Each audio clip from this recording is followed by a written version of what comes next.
Okay, here we have our first challenge quiz. And this quiz, one reason why this quiz is hard is because all of these thesis statements, all of them come from excellent essays. But only one is a kind of thesis we're talking about now, the tug-of-war thesis. Okay, so let's look at A. So it is not important. Let's look at A first. It is not important to do work that one finds fulfilling or work that pays well because both perpetuate systemic inequality.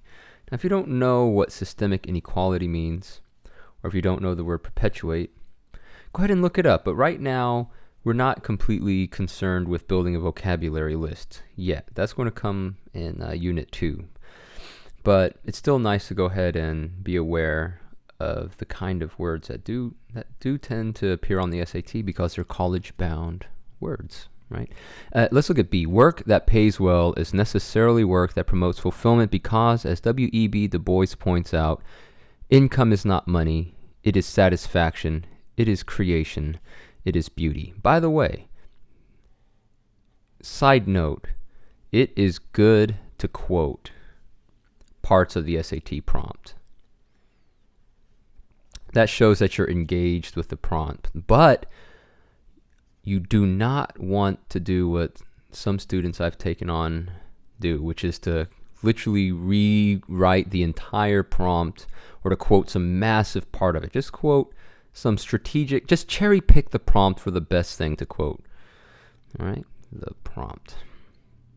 Now let's look at C. Starving, this writer here already has an acerbic voice. All right, starving men don't paint or recite fine poetry, and so it's of paramount importance to find well-paying work. Without it, there will be no satisfaction, creation, or beauty.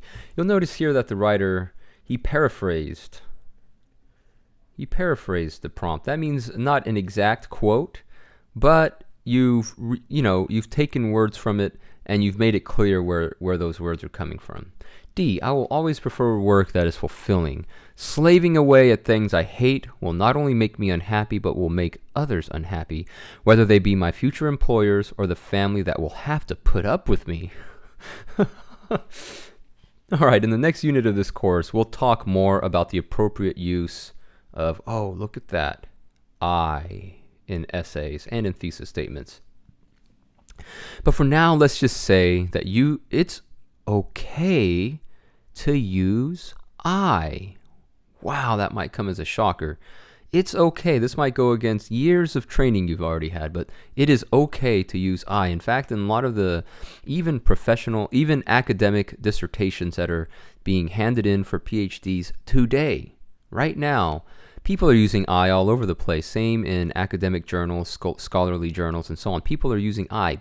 But there's one big proviso, one big catch to all of this.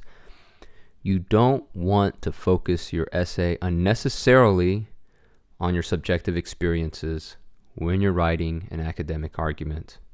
You also don't want to fall into the trap of wordiness. So if you find yourself writing things like, I believe, I believe X, you can often find that the sentence is just as strong without I believe. So there's good reason why your teachers probably have told you not to use I in your essays. Usually when writers use, especially writers who are starting out and they're still learning the craft, usually when writers are using I, they're doing it for no reason. It's kind of automatic writing. So just be careful if you use I. Okay, let's look at E. Even though it's important to have work that earns a living, true long-term altruism typically comes from a worker so passionate about his calling that, quote, the return, unquote, itself is, quote, the satisfaction that work brings, unquote. We got a little bit more vocabulary. So the answer to our first challenge quiz is E. Again, all of these are good thesis statements, and all of these students that wrote these wrote excellent essays attached to these thesis statements. But E has that tug of war feeling. There's even a concession right there, giving props to the importance of having work that earns a living.